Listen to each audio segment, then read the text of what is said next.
लग्नानंतर होईलच प्रेम या मालिकेच्या पुढील काही येणाऱ्या भागांचे अपडेट जाणून घेऊया आपल्या आजच्या या व्हिडिओमध्ये.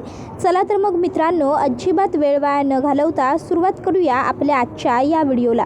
तर आता आपण इथे पाहणार आहोत की कशा पद्धतीने काव्या वसवत्ते आणि रम्याला बरोबर घराबाहेर काढून त्यांच्या विरोधातले सगळे पुरावे मिळवते आणि हे सगळं वसवत्त्याने रम्यानेच घडवून आणलं होतं हे सगळ्यांच्या समोर सिद्ध करण्याचं ठरवते. आता नेमकं काय घडतं, कसं घडतं हे सगळं जाणून घेऊया आपल्या या व्हिडिओमध्ये. तर आता आपण इथे पाहत असतो की रम्या ही चिडचिड करत असते. ती वसवत्त्याला म्हणत असते, आई काय ग उपयोग, आपण एवढे पुरावे शोधले, आपण एवढं सगळं सत्य सगळ्यांच्या समोर आणलं, तरीही काहीच फरक पडत नाही आहे का ग कोणाला? बघतेस ना सगळेजण कसे वागतायत ते.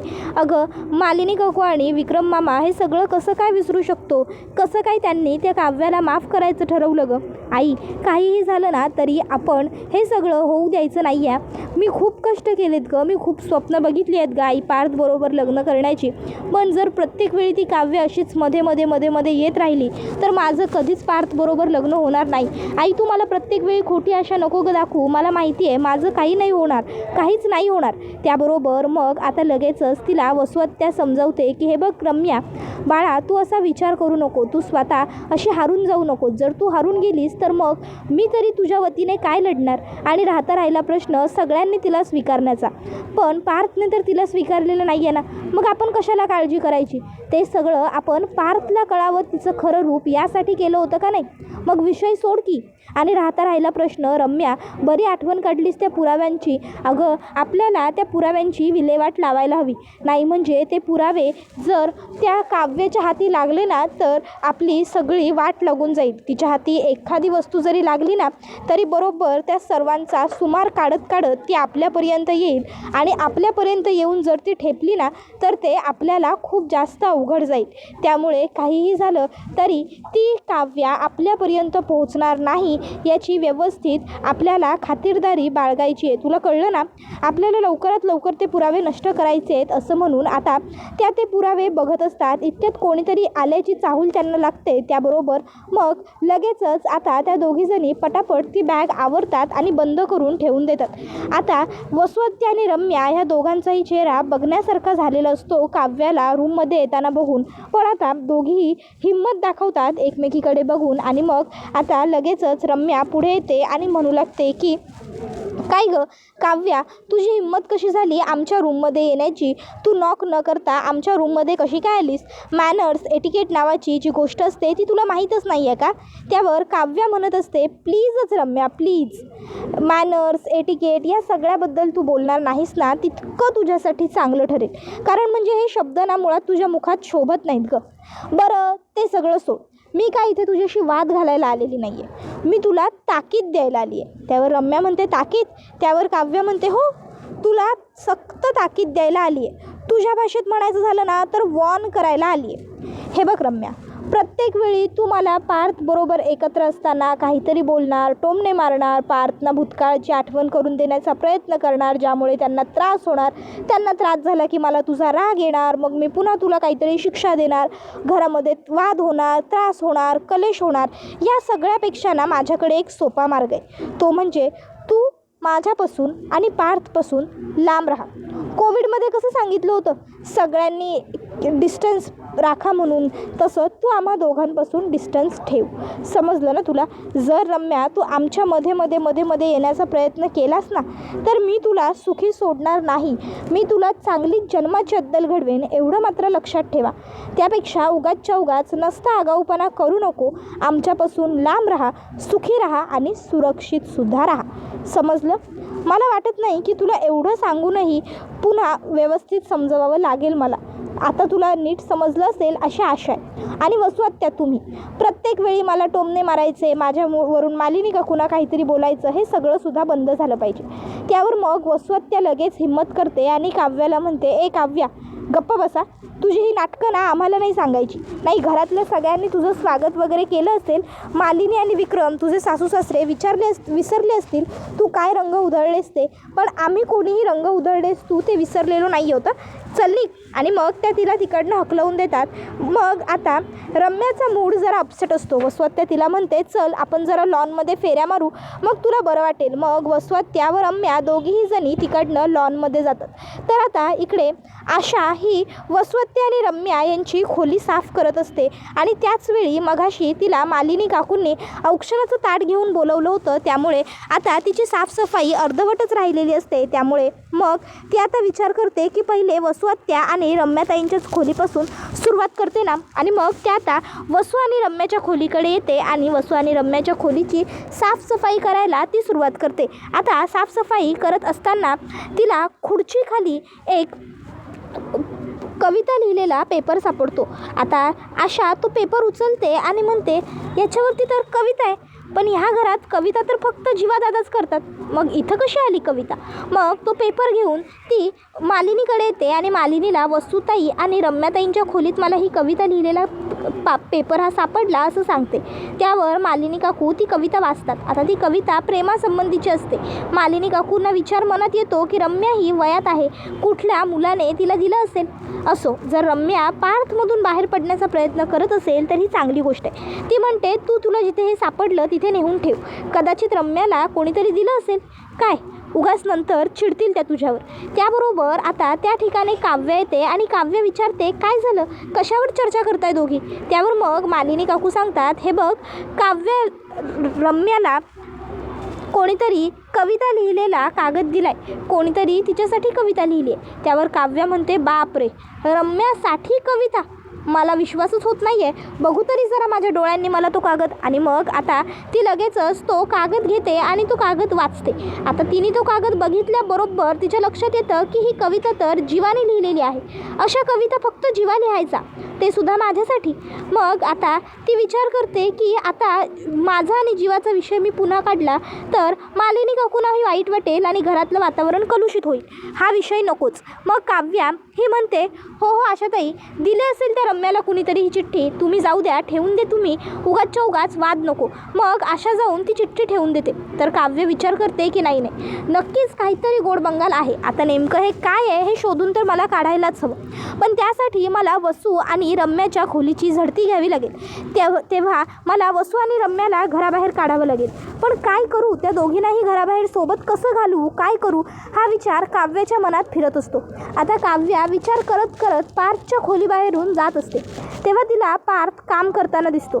मग काव्य विचार करते की येस, रम्याला तर मी ऑफिसला पाठवू शकते. मग काव्य आता आजच रम्याला ऑफिसला पाठवायचं असा विचार करते आणि पुढे येते. आणि मग आता ती ठरवते की आपण विक्रम काकांजवळ बोलायचं आणि विक्रम काकांना सांगायचं की तुम्ही रम्याला ऑफिसला पाठवून द्या. एकदा का रम्या ऑफिसला गेली की ती ऑफिसमध्ये रमल आणि मग ती रमली की इकडे मी काहीतरी कारण काढून वसवत्यांना सुद्धा खोली बाहेर काढेन आणि खोलीची बरोबर झडती घेईन. मग ती विक्रम काकांकडे येते आणि विक्रम काकांना सांगते विक्रम काका, तुम्ही रम्याला ऑफिसला का नाही पाठवत. नाही म्हणजे तुम्ही सुद्धा हल्ली ऑफिसला खूप कमी जाता, जीवा तर ऑफिसला जातच नाही आहे आणि पार्थ वर्क फ्रॉम होम करतात. मग जर ती ऑफिसला गेली तर बरं होईल, ऑफिसमधलंही काम व्यवस्थित होईल आणि माझ्या आणि पार्थच्या मध्ये लुडबुड करायलाही ती मध्ये मध्ये थांबणार नाही.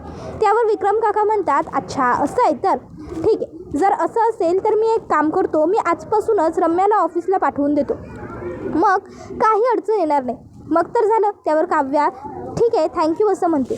विक्रम काका रम्याला सांगतात की रम्या आजपासून तू ऑफिसला जायचं.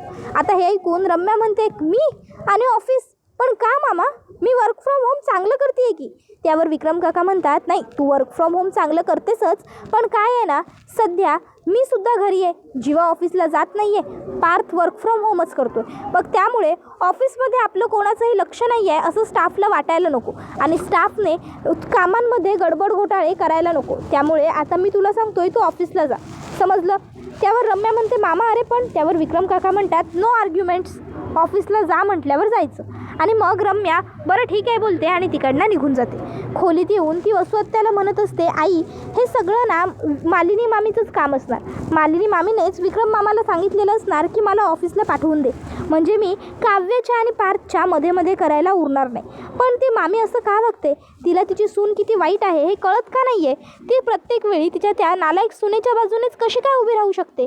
ती वाईट आहे, ती तिच्या मुलाला फसवते, ते सगळं तिला दिसत नाही आहे का? माझं पार्थवरचं खरं प्रेम तिला कळतच नाही आहे का? त्याबरोबर मग आता वसुहत्या म्हणते, हे बघ रम्या, तू आता या सर्व गोष्टींचा विचार करू नकोस बाळा. तू एक काम कर, तुला विक्रमने ऑफिसला जायला लावलं आहे ना, तू ऑफिसला जा. त्यावर रम्या म्हणते, अगं आई हे काय बोलतेस तू? त्यावर मग आता वसुहत्या तिला सांगते, हो मी बरोबर तेच सांगते. तू एक काम कर, तू ऑफिसला जा. आणि राहिला प्रश्न घरचा, तर घरची काळजी तू सोडून दे. मी आहे ना इथे, इथलं सगळं मी व्यवस्थित मॅनेज करून घेईन, काहीही काळजी करू नकोस. समजलं ना तुला? मी बरोबर त्या काव्याला पार्थपासून दूर ठेवेन. तू जा ऑफिसला, चिंतपणे जा. मग आता लगेचच रम्या ह्या वसुहत्याला बाय करून ऑफिसला निघून जाते. त्याबरोबर वसुहत्या ठरवते की मालिनी, विक्रम, तुम्ही कितीही प्रयत्न केलात ना तुमच्या मुलांना जवळ आणण्याचा, तरीही मी तसं होऊ देणार नाही. माझ्या मुलीच्या डोळ्यात तुम्ही अश्रू आणलेत आणि मी माझ्या मुलीच्या डोळ्यात कोणत्याही परिस्थितीत अश्रू बघू शकत नाही. इतक्यात रम्या पुन्हा मागे येते. वसुहत्या म्हणते, काय गं रम्या, काय झालं? आत्ता मला बाय म्हणून घराबाहेर पडत होतीस ना? त्यावर रम्या म्हणत असते, आई काय सांगू तुला, माझं पाऊल घराच्या बाहेर पडतच नाही आहे. पार्थ घरात आहे आणि मी कशी जाऊ? त्यावर वसुहत्या रम्याला सांगते, रम्या असा विचार करू नकोस, तुला जावं तर लागणारच आहे ना, मग जा बरं. मग रम्या तिकडनं जातेच. त्यानंतर मग आता काव्य विचार करते, चला एक मांजर तर घराबाहेर पडली, पण आता काळी मांजरही घराबाहेर पडायला हवी. मग आता रम्याला घराबाहेर घालवण्यास बरोबरच काव्याला वसुहत्यालाही घराबाहेर घालवायचं असतं. काव्य मालिनी काकूंकडे येते आणि त्यांना सांगते की आई तुमचे गुडघे दुखतात ना, मग तुम्ही एक काम करा, तुम्ही वसुहत्यांचा जो गुडघ्यांचा डॉक्टर आहे ना त्याच्याकडेच तुम्हालाही जायचं आहे असं वसुहत्याला सांगा आणि तुम्ही दोघीजणी गुडघ्यांच्या डॉक्टरांकडे जा. मालिनी काकू, काव्य नेमकं तुझ्या मनात काय आहे? तू रम्यालाही घराबाहेर काढलंस आणि आता वसुताई नाही, काय चाललंय तुझं? असं विचारतात.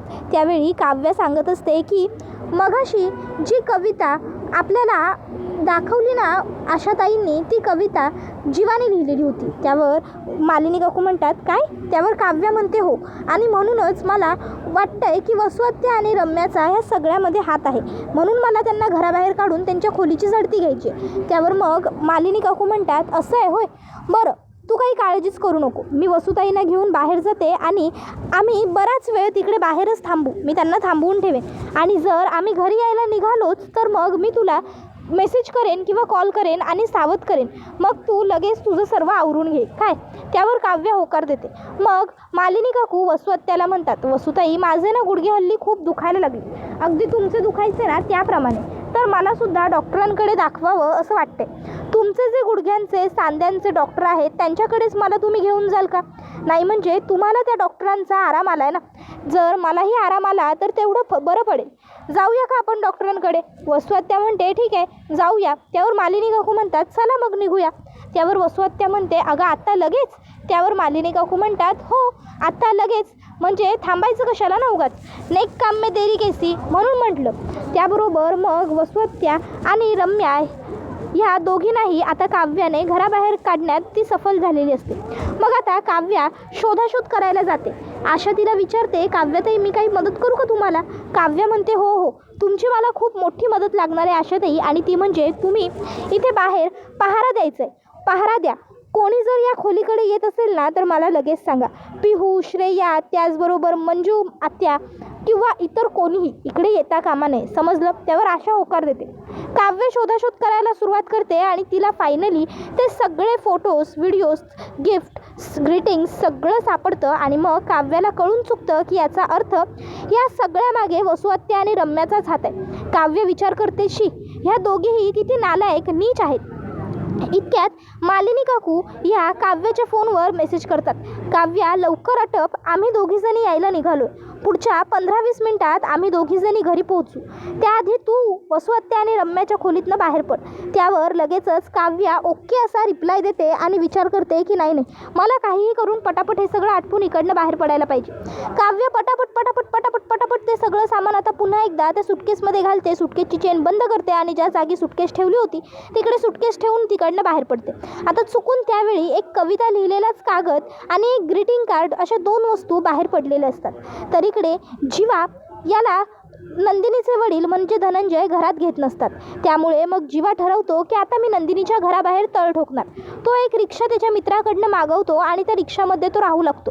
त्या रिक्षातच तो खाणार असतो, त्या रिक्षातच तो झोपणार असतो, सगळं काही रिक्षातच करायचं असं तो ठरवतो. शारदा म्हणते, बघतीयस ना नंदिनी, जीवा स्वतःसाठी तुझ्या जीवाचे किती हाल करून घेत आहेत ते. अगं बघ, ते किती काळजी करतात तुझी, त्यांचं किती प्रेम आहे तुझ्यावर. तुझ्यासाठी ते एवढं चांगलं घर, एवढी श्रीमंती, ऐशो आराम सगळं सोडून इथे येऊन राहत आहेत. नंदिनी बाळा, तू त्यांना माफ करून टाकायला हवं. नंदिनी म्हणत असते, आई, त्यांनी माझा खूप मोठा विश्वासघात केला आणि मी ही गोष्ट एवढ्या सहजासहजी नाही विसरू शकत. आणि मी त्यांना सांगितलेलं नाही आहे की तुम्ही इथे या आणि माझ्या दाराबाहेर, माझ्या घराबाहेर हे अशा पद्धतीने राहा. मी त्यांना म्हटलं असतं ना तर मला वाईट वाटलंही असतं. शारदा म्हणते, माझी मुलगी, माझी नंदिनी एवढ्या कोत्या मनाची नक्कीच नाही आहे. तिला समोरच्याची दया येते. अगं, जावई बापूंच्या खाण्यापिण्याचे सुद्धा बघ ना किती हाल होत आहेत ते. मग शेवटी नंदिनी रात्री जेव्हा जेवायला बसते तेव्हा तिच्या मनात विचार येतो, खरंच मी इथे एवढं चांगलं खमंग जेवण जेवते आणि बाहेर जीवा मात्र उपाशी असतील किंवा बाहेरचं काहीतरी अरबट खात असतील. जीवांना बाहेरचं काही खाल्लं की त्रास होतो. मग नंदिनी जीवासाठी टिफिनमध्ये जेवण घेऊन येते आणि ते जीवाला देत म्हणते, हे जेवण जेवून घ्या. जीवा म्हणतो, तू माझ्यासाठी चक्क जेवण आणलंस. नंदिनी म्हणते, मी तुमची कोणीतरी आहे म्हणून मी हे सगळं करत नाही आहे, तर एक माणुसकी म्हणून करते. एखाद्याला उपाशी ठेवून मला कधीच अन्न जाणार नाही, समजलं ना. आणि मग नंदिनी तिकडनं निघून जाते. रात्री झोपायच्या वेळी नंदिनी विचार करते, बाहेर केवढी थंडी पडली आहे आणि जीवा त्या रिक्षामध्ये झोपणार आहेत, त्यांना पांघरून तरी नेऊन द्यायलाच हवं. मग नंदिनी आता जीवाला पांघरून देण्यासाठी पांघरून घेऊन आलेली असते. त्यावेळी ती बघते तर काय, जीवा आधीच गाढ झोपलाय. आता त्या रिक्षामध्ये त्याला व्यवस्थित झोपता येत नसतं. त्यामुळे हातपाय जवळ घेऊन कसे बसे जीवा झोपलेला असतो. त्यावेळी नंदिनीला आठवतं, जीवा म्हणत असतो की माझा हा किंग साईज बेड आहे. जीवा किती ऐशो आरामात राहायचा आणि आज तो किती हालात राहतोय. मी चुकते का असा विचार नंदिनी करत असते. नंदिनी विचार करते, मी काय करू आता यावेळी. त्याबरोबर दुसरीकडे वसुहत्या आणि रम्या ह्या दोघीजणी घरी आलेल्या असतात. घरी आल्यावर त्या जेव्हा खोलीत येतात तेव्हा वसुहत्या बघते की 2 लेटर्स खाली पडलेले आहेत. वसुहत्या रम्याला म्हणते, रम्या बघतेस ना, अगं ही कविता लिहिलेलं पान आणि हे लेटर खाली कसं पडलं. आपल्या खोलीत कोणी आलं तर नसेल ना आणि कुणी आपल्या खोलीची झडती वगैरे तर घेतली नसेल ना. मला तर बाई खूप काळजी वाटते, भीतीच वाटते. त्यावर रम्या म्हणत असते की नाही गाई, कोणी आलं नसणार आहे इकडे आणि कोणी आपल्या खोलीची काही झडती वगैरे घेतलेली नाही आहे. आता सध्या ती काव्य आली आहे ना, मालिनी काकू, विक्रम मामा सगळेच जण त्या काव्याच्या स्वागतात जोडले गेलेले आहेत. त्यामुळं आपल्या खोलीत येऊन शोधाशोध करावी एवढा वेळ कुणाकडेही नाही आहे. तू उगाच काळजी करू नको. मगाशी घाईघाईत आवरताना आपल्याकडूनच राहून गेला असेल. चल सोड, कशाला तू एवढी काळजी करतेस, ठेवून देते. त्याबरोबर वसुहत्या होकार देते आणि तो लगेचच ते दोन्ही कागद ठेवून देते. त्याबरोबर हा व्हिडिओ इथेच संपतो. व्हिडिओ आवडला असेल तर व्हिडिओला लाईक करा, चॅनलवर नवीन असाल तर चॅनलला सबस्क्राईब करा आणि बेल आयकॉन आठवणीने प्रेस करा, जेणेकरून तुम्हाला पुढच्या प्रत्येक व्हिडिओचं नोटिफिकेशन मिळत जाईल आणि सर्व व्हिडिओंचा आनंद हा अगदी उत्तम पद्धतीने घेता येईल. चला तर मग प्रेक्षकांना आजच्या पुरते इथेच थांबूया. पुढचा व्हिडिओ येईपर्यंत या व्हिडिओचा छान पद्धतीने आनंद घेत राहा. टाटा, बाय बाय, धन्यवाद, take care all of you.